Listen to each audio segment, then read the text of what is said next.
Welcome, dear listener, to Steps to the Divine, a journey of spiritual transformation. This journey is one many of us feel drawn to. It is an invitation to step away from the noise of everyday life and look deeply within ourselves by exploring real, relatable stories and wisdom passed down from diverse cultures, influential authors, and historical figures. In our lives, we often find ourselves feeling restless. Viktor Frankl, the Holocaust survivor and author of Man's Search for Meaning, describes how even in the darkest circumstances humans have a deep yearning for purpose and meaning. It could be a subtle whisper or an emptiness that material success cannot fill. This call for meaning is what Joseph Campbell refers to as the hero's journey, a journey of transformation, discovery, and ultimately awakening. This journey is personal, and while it may involve struggle, it also carries immense beauty. Spiritual transformation is not a one-time event. It is, as Rumi once said, about being in a constant process of unfolding. It requires openness and a willingness to embrace both the shadows and the light within. Transformation asks us to step into the unknown and find courage, much like how Nelson Mandela found courage during his long imprisonment, driven by a vision of freedom and justice. Throughout this audiobook, we will explore not only spiritual practices but also the stories of those who faced and overcame adversity. We will look at lessons from Eastern philosophies, indigenous traditions, and groundbreaking psychological concepts.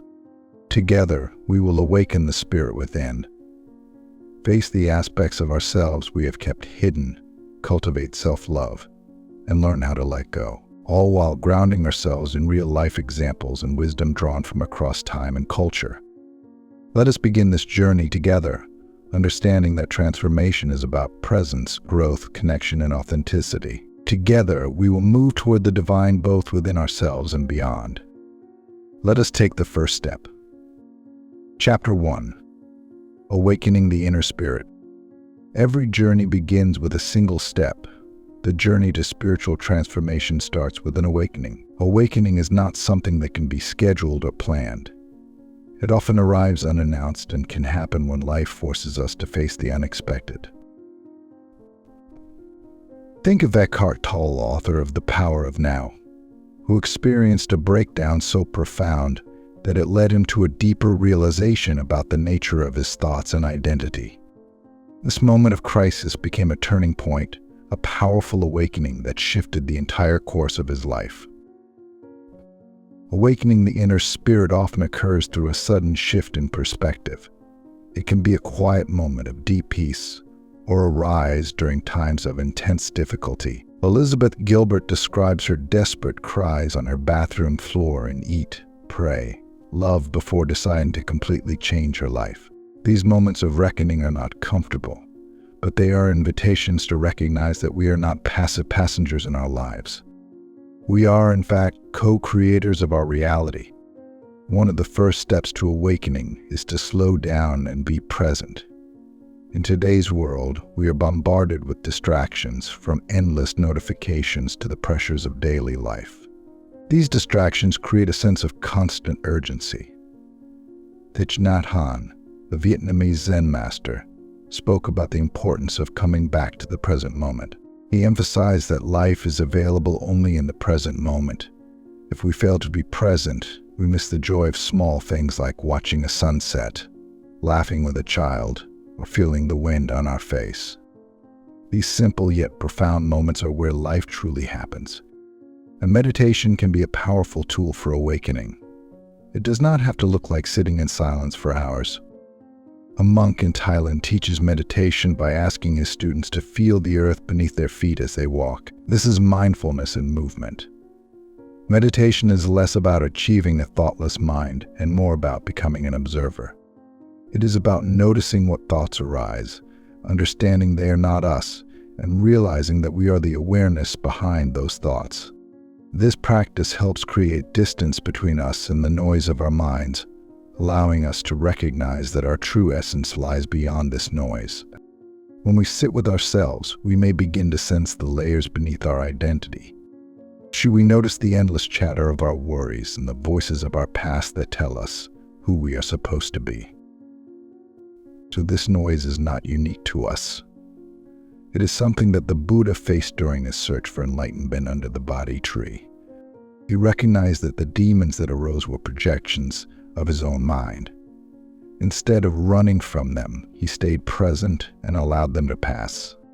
And this powerful lesson teaches us that the path to awakening requires us to face our inner world without turning away.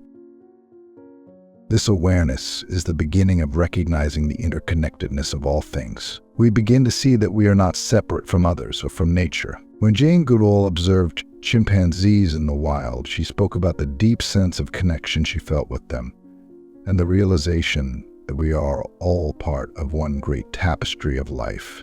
Awakening means realizing that the same essence flows through all beings, and that we are an intrinsic part of a greater whole. This realization brings a sense of reverence for life, a sense of wonder for the interconnected web that unites us all. Awakening is not about becoming someone else or finding perfection.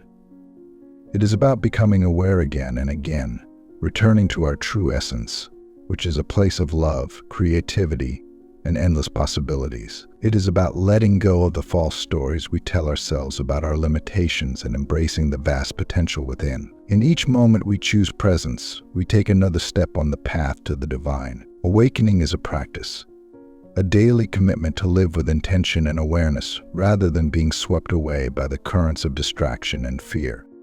Chapter 2. Facing the shadows within. As we continue our journey of spiritual transformation, we must confront an essential yet often avoided part of ourselves. Carl Jung, the renowned psychologist, spoke at length about the shadow self. This concept represents the parts of us that we refuse to acknowledge, often out of shame or fear. True transformation requires us to look within and embrace these hidden aspects. The process of facing our shadows is not about condemning ourselves, but rather about understanding and integrating the parts we have kept hidden. Facing our shadows demands great courage, but also brings profound rewards. Consider the story of Malcolm X. Throughout much of his early life, Malcolm held anger, resentment, and a desire for revenge. These emotions were understandable given the injustices he faced. However, they also kept him trapped in a cycle of hatred. During his time in prison, Malcolm confronted his own hatred and prejudice, ultimately transforming it into a broader understanding of humanity. His journey of spiritual awakening was not about denying his past, but about confronting it and transforming his pain into wisdom. Self-reflection is a powerful tool for facing our shadows. Journaling, in particular, is an effective method of self-reflection. James Pennebaker, psychologist at the University of Texas, conducted research on the benefits of writing about emotions. His studies showed that people who wrote about their deepest thoughts experienced significant improvements in physical and mental health. Writing allows us to see our thoughts clearly, identify patterns of anger, shame, fear, or unworthiness, and begin the process of healing. Consider the story of Cheryl Strayed, author of Wild. Strayed writes about her journey hiking the Pacific Crest Trail as a way to cope with grief and turmoil. Along the way, she confronted the parts of herself she had tried to avoid, the pain of losing her mother, the regrets of her past, and the ways she had sabotaged her own life. Facing her shadows allowed her to come to terms with who she was and step into her true power. Her journey reminds us that the path to healing often involves walking through the very pain we wish to avoid. Shadow work is not a one-time task. It is a lifelong process. One practical approach is guided visualization, such as imagining oneself in a safe room and inviting aspects of one's shadow self to appear and speak. This technique, similar to what psychotherapist Fritz Perls developed in Gestalt therapy, provides a safe way to access and converse with these repressed parts of ourselves. By understanding their purpose and offering them compassion, we begin to integrate these aspects rather than reject them. The key to this process is compassion. Instead of judging ourselves for our darker thoughts, we must recognize that they are part of our human experience. Nelson Mandela spoke of how he overcame hatred for his captors through compass. He understood that harboring hate would only imprison himself. By bringing compassion to our own inner shadows, we slowly heal, freeing ourselves from the chains of the past. Compassion allows us to integrate our shadows rather than reject them, enabling us to become more whole. Each time we face a shadow and meet it with understanding, we reclaim a part of ourselves and grow more complete. The process of facing our shadows is not about achieving some final state of purity. It is about becoming more authentic. It is about embracing all aspects of ourselves, the light and the dark, and recognizing that each part has something to teach us. Our shadows hold the keys to our growth, and by facing them, we unlock the potential for deeper transformation. Chapter 3. Embracing mindfulness and presence. Mindfulness and presence are often talked about in self-help literature, but what do they really mean in practical, day-to-day living? When John Kabat-Zinn introduced mindfulness to Western medicine, he was not just teaching a stress reduction technique, he was offering a way to transform one's entire experience of life. Mindfulness is not about escaping reality. It is about fully engaging with it. It means being awake to each moment rather than being lost in thoughts of the past or future. Mindfulness at its core is about engaging fully with whatever is in front of us, whether it is joy, pain, boredom, or bliss. Consider Brother Lawrence, a 17th century monk who found deep spiritual fulfillment by practicing mindfulness while performing mundane tasks like washing dishes. He called it practicing the presence of God. It was not about what he was doing, but how he was doing it, with full awareness and love. His practice teaches us that every moment has the potential to be sacred if we bring our full attention to it. When we practice mindfulness, we train ourselves to step out of habitual reactions. Viktor Frankl spoke about the gap between stimulus and response. In that gap, he said, lies our freedom to choose our response. Mindfulness helps us widen that gap, allowing us to respond with greater awareness rather than reacting impulsively. It gives us the ability to pause and choose a response that aligns with our values rather than one driven by fear or habit. Mindful breathing is a simple yet transformative practice. Thich Nhat Hanh taught that every breath can bring us back to ourselves. When we feel overwhelmed or anxious, we can focus on our breath, feeling each inhale and exhale fully. In doing so, we ground ourselves in the present moment. Mindful breathing is not about changing what we feel. It is about embracing it, even if it is uncomfortable, with the same kind of loving acceptance we would offer a frightened child. This practice helps us develop resilience, allowing us to face difficult emotions without being overwhelmed by them.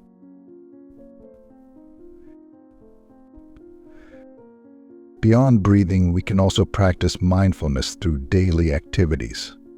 Consider tea ceremonies in Japan. Every movement, from the pouring of hot water to the serving of tea, is deliberate and full. These ceremonies remind us that everyday activities can become sacred when we bring full awareness to them. Whether we are cooking, eating, walking, or speaking, we can bring mindfulness to each action, transforming the ordinary into something extraordinary. Mindfulness has profound effects on our well-being. Research by Dr. Sarah Lazar at Harvard showed that mindfulness meditation can actually change the brain.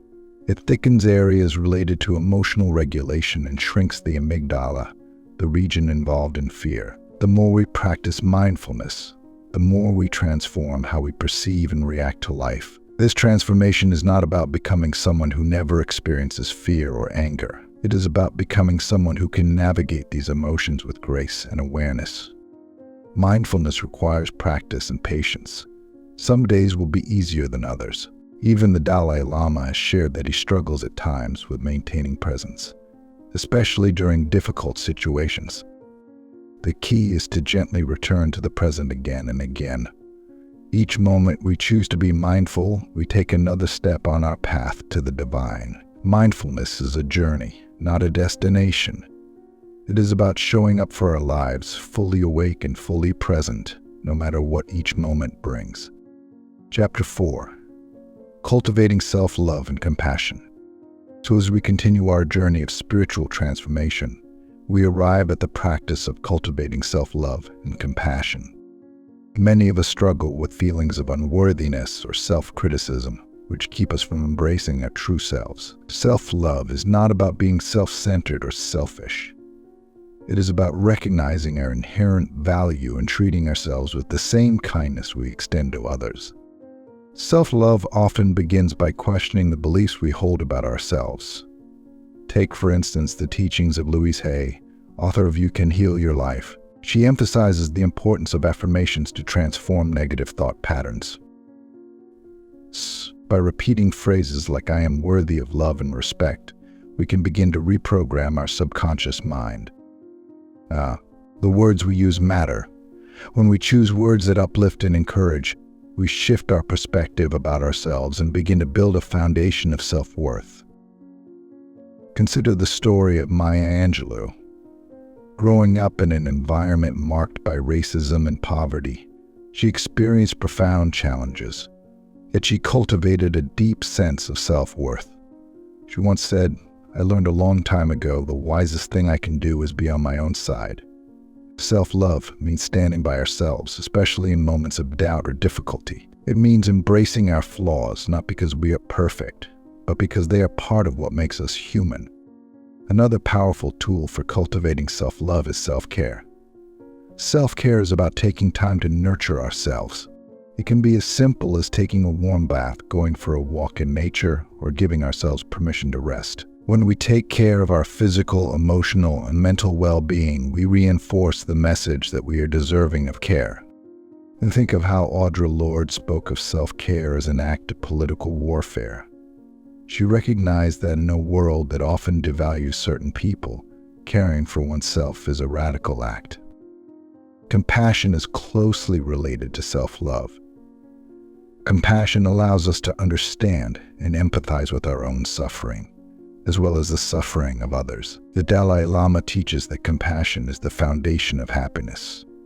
When we cultivate compassion for ourselves, we begin to soften the harsh inner critic that often leads to feelings of inadequacy. Instead of criticizing ourselves for making mistakes, we can learn to offer understanding and forgiveness.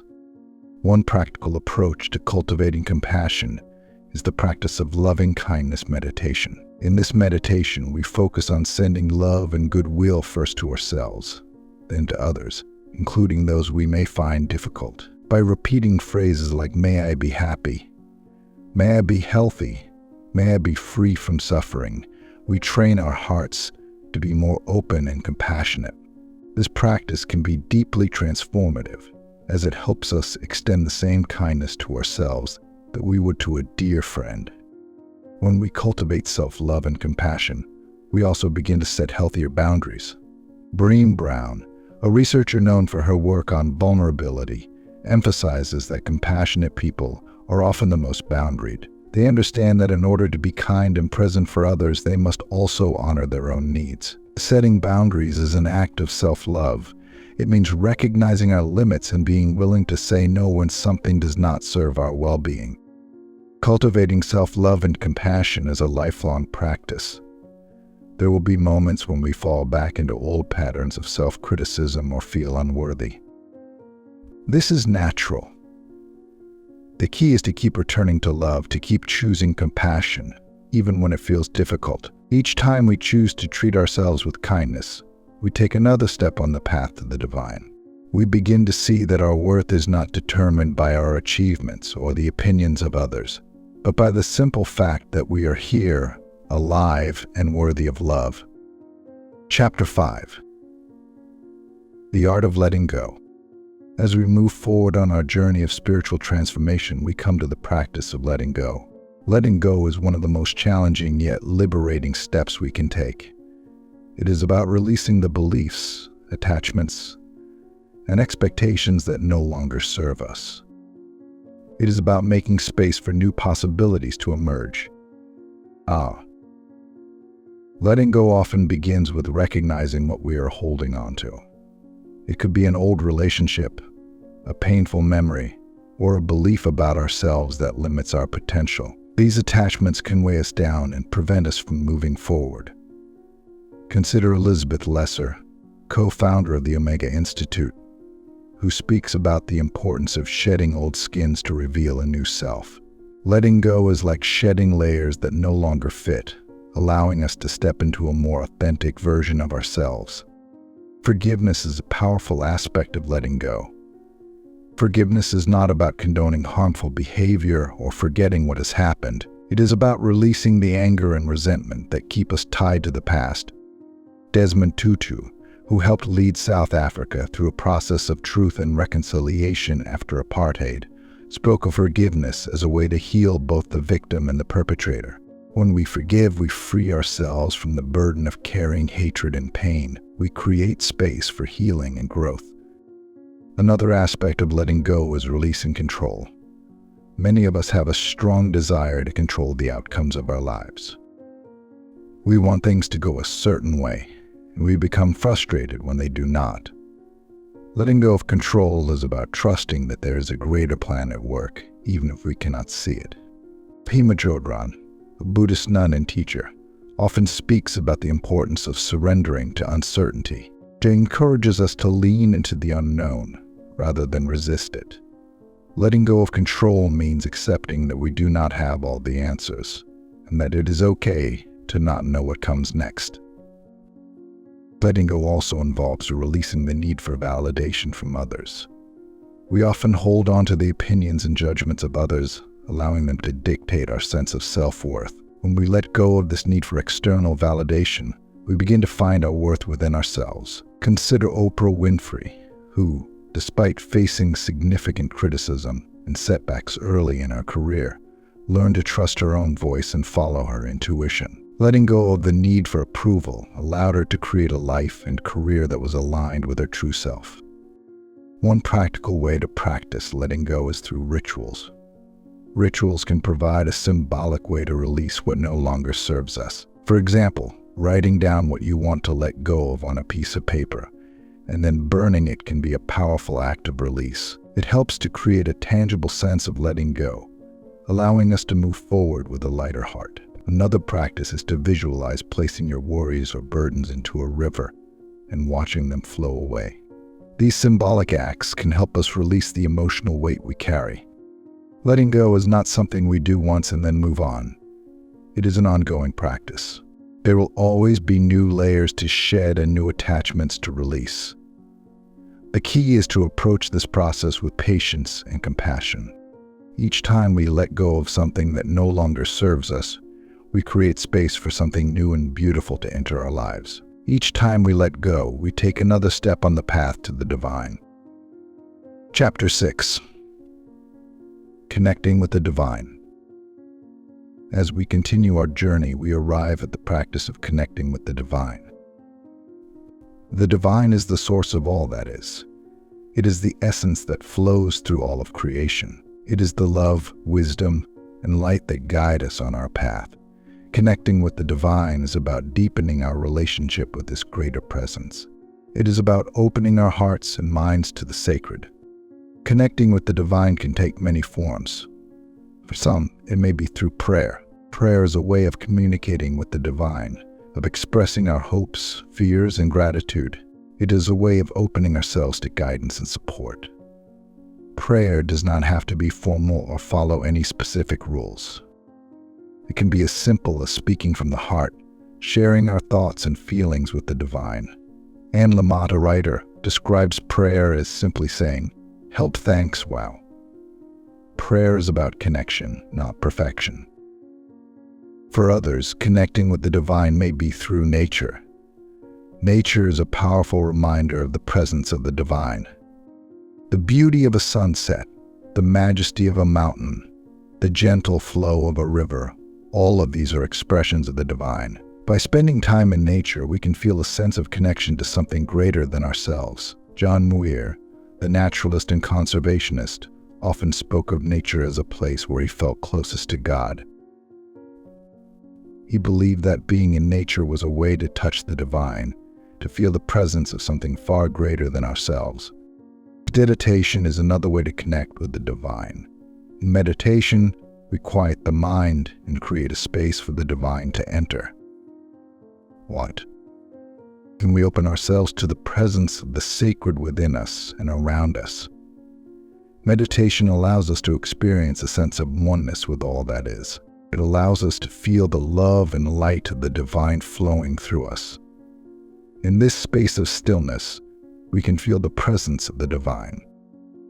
Connecting with the divine is also about recognizing the divinity within ourselves and others. It is about seeing the sacred in everyday moments, in the people we meet, and in the experiences we have. Mother Teresa spoke of seeing Christ in the face of every person she served. She recognized that the divine was not something separate from us, but something that lived within each of us. When we begin to see the divine in ourselves and others, we live with greater compassion, love, and reverence for all of life. As we deepen our connection with the divine, we may begin to notice a sense of peace and purpose. We may feel guided and supported on our path. We may experience moments of deep insight and clarity. This connection is not something we need to strive for. It is something that is always available to us. Each time we open our hearts and minds to the presence of the divine, we take another step on the path to the sacred. We begin to see that the divine is not something outside of us, but something that is within us, around us, and part of who we are. Chapter 7. Finding Purpose and Living Authentically. As we move further along our journey of spiritual transformation, we arrive at the practice of finding our purpose and living authentically. Each of us has a unique purpose, a reason for being here. Finding our purpose is about discovering what brings us joy, what makes us feel alive, and what allows us to contribute to the world in a meaningful way. It is about aligning our actions with our deepest values and creating a life that reflects who we truly are. Finding our purpose often begins with listening to our hearts. It is about paying attention to what inspires us, what lights us up, and what we feel passionate about. It is about trusting our intuition and following the guidance that comes from within. Consider the story of Howard Thurman, a theologian and civil rights leader, who said that people should ask not what the world needs, but what makes them come alive. He believed that what the world needs is people who have come alive. Our purpose is not something we need to force or figure out with our minds. It is something we discover by paying attention to what makes us come alive. Living authentically means being true to ourselves. It is about letting go of the need to conform to the expectations of others and allowing ourselves to be who we truly are. It is about honoring our own values, desires, and needs. When we live authentically, we are able to express ourselves fully and freely. We are able to share our unique gifts with the world. Consider the story of Brené Brown, who, despite her fear of vulnerability, chose to share her research on shame and vulnerability with the world. By doing so, she inspired millions of people to embrace their imperfections and live more authentically. One way to find our purpose and live authentically is through self-exploration. Taking time to reflect on our values, passions, and strengths can help us gain clarity on what is most important to us. Journaling, meditation, and spending time in nature can all be helpful tools for self-exploration. By getting to know ourselves on a deeper level, we can begin to align our lives with our true purpose. Consider the story of Cheryl Strayed, who, after experiencing deep personal loss, embarked on a solo hike along the Pacific Crest Trail. Through this journey, she found healing and a deeper understanding of herself and her purpose. Another way to live authentically is by setting boundaries. Boundaries are about honoring our own needs and protecting our own well-being. They are about saying no to what does not serve us and yes to what brings us joy and fulfillment. Setting boundaries can be challenging, especially if we are used to putting the needs of others before our own. However, it is an essential part of living authentically and staying true to ourselves. When we set boundaries, we create space for what truly matters to us. We create space for our purpose to unfold. Finding our purpose and living authentically also involves embracing our vulnerabilities. It means being willing to show up as we are, even when we feel imperfect or unsure. It means letting go of the need to have everything figured out and allowing ourselves to be a work in progress. I think of the artist Vincent van Gogh, who continued to paint despite the lack of recognition and support. He stayed true to his passion, creating art that would eventually touch the hearts of millions. Living authentically means embracing our imperfections and staying true to our path, regardless of external validation. As we find our purpose and begin to live authentically, we may notice a sense of fulfillment and joy. We may feel more connected to ourselves and to the world around us.